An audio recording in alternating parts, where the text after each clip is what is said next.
another patch, another Void Eye buff. Patch 152 just dropped, and we have Void Eyes being buffed and kind of nerfed at the same time, and trying to adjust the roles pretty much. Now, in this update, the HP got increased another time, this time by 25%, 1097 to 1371, making the Void Eyes much tankier. And that was in addition to being patched just the last one, as you can see in the other video right here, which is another big change, I think, towards making Void Eyes less squishy and less of a glass cannon unit, while still being around the level of a marksman in terms of both damage and survivability.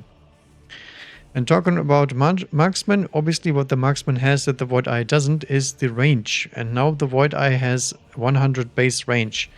And if you saw my earlier videos, you already know that I enjoyed the Void Eyes quite a lot, but their range being 90 oftentimes means they get to shoot as second or at the same time as the unit they're trying to fight. And this is especially true for the Arclights, the Braves and whatnot.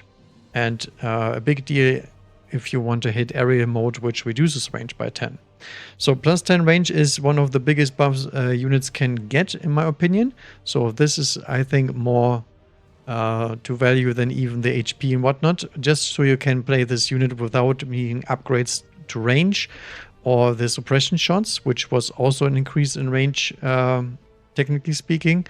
But the main issue with the Void Eye has been that the technologies are too expensive if you just put them all together, and as such didn't have the impact that they wanted to have earlier.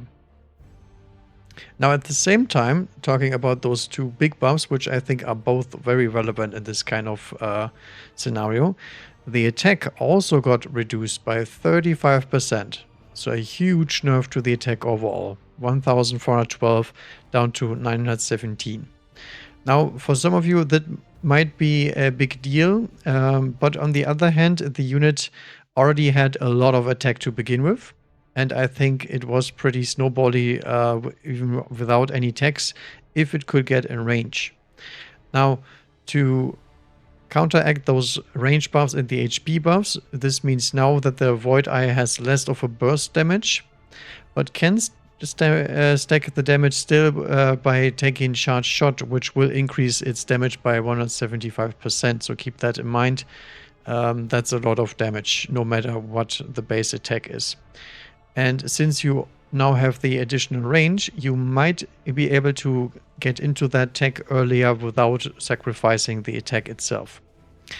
Now, the downside is that the attack debuff means the Void Eye needs to be tankier to survive, but it will also get a additional boost by taking the first shot earlier and the second shot earlier. So I think in terms of survivability, even with the lower attack, this is a net gain and makes them harder to burst with AoE damage from any source pretty much, other than probably something like a Raiden, which will still one-shot them no matter what. But they also changed the price point of energy absorption, which was already priced at 100, so quite low, to 0, while also nerfing the HP bonus that you get from 60 to 40%. So essentially they're acknowledging here that adding energy absorption on top of the HP buff will probably make the unit a little bit too tanky, so they're taking back some HP in terms of the upgrade, but increasing the base cost so you don't need the upgrade in the first place if you're trying to go for HP. Now, why did they do that for energy absorption? Energy absorption does mean that the unit is healing on hit, upon dealing damage. So if they are hitting very high HP targets, they will get HP back, which I was criticizing earlier in the previous patch because the HP pool was just too small for that to actually matter.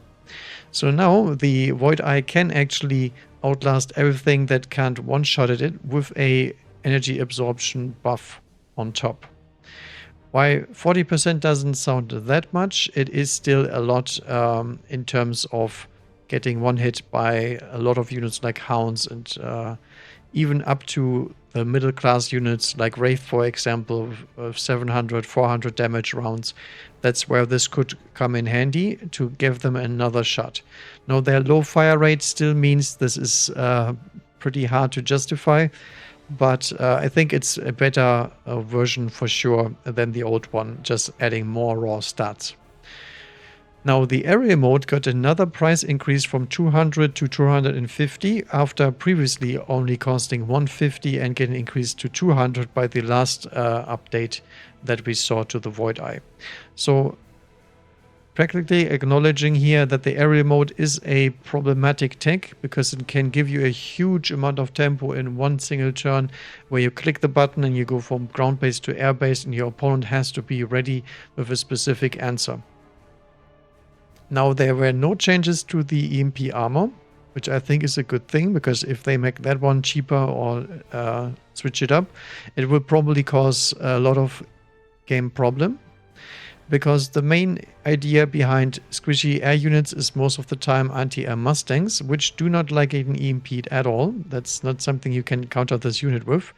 But it will also create a new niche for air units that cannot actually get killed by the Mustangs, which I think is a good thing in the end.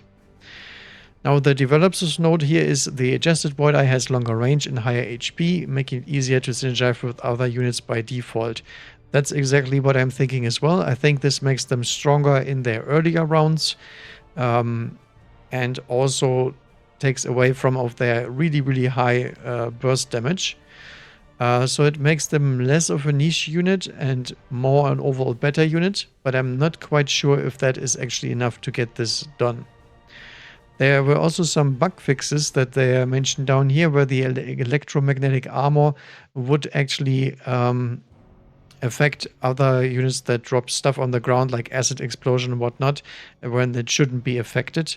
So there's a tiny nerf here, but I mean, that's pretty much fringe cases. I don't care about that at all. Doesn't really matter in the first place. And that's it already. That's the balance adjustments as we expected, and as I predicted in my last video. There were more buffs coming in, and Berlag stuck to his guns and said he just wants the HP increased of the Void Eye.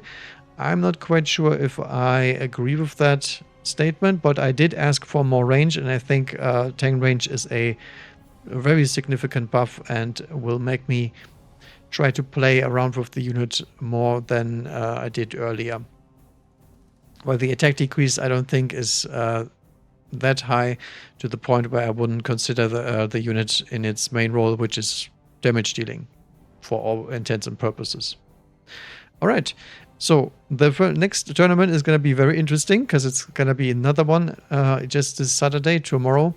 And I will take a look at that as per usual and see how the meta has changed, and if Void Eye actually will see some play outside of some personal vendetta or something like that. All right. The overall idea here is, will the Void Eyes actually be played more with this patch? I guess we will have to find out, and as soon as I drop a new video, I will let you know. Talking about that, feel free to subscribe and wait for the next information drop that we will certainly have once I release that video and the Void Eye can show its worth finally. Thank you guys for watching. Leave a like if you did, and subscribe for the next update on the Void Eye Mania. Bye bye.